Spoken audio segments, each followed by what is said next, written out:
How to prove your source of funds with an EB-5 application.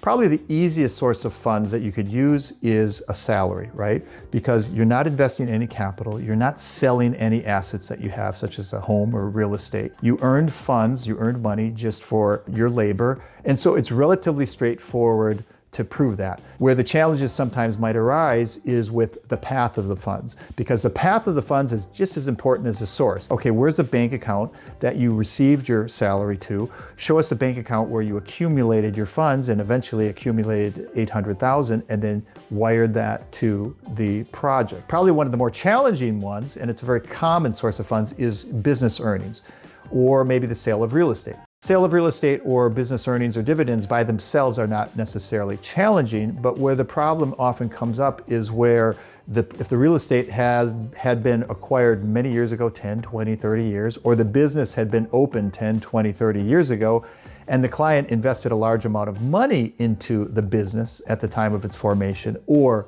made a large down payment on purchasing the real estate, or maybe paid for it in cash, the challenge is we've got to show where the client earned those funds 10, 20, 30 years ago to buy the real estate or to open the business. Other very common sources of funds include gift arrangements, and you can have your spouse gift you the money, you can have your parents gift you the money. So when you're dealing with non-relatives, we generally recommend to structure it as a loan arrangement, and that shows that there's some commercial interest in it, and that gives some explanation as to why a friend or other third party or even a friend's company would loan you the money. And it also could be a loan from your own business.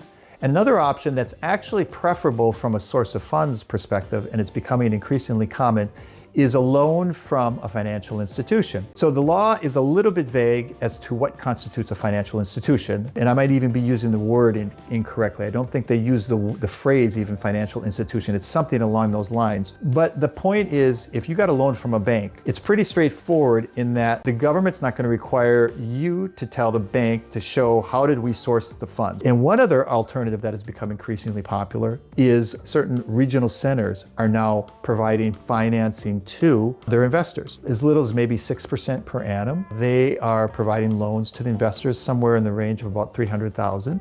So if you're able to provide and source $500,000, you can finance the remaining $300,000. And again, creates, eases up some pressure on your cash flow, for example, if you don't have all those funds readily available. And secondly, the advantage of using that structure is you're not obligated, similar to a bank scenario, you're not obligated to provide the source of funds where this regional center got its funds.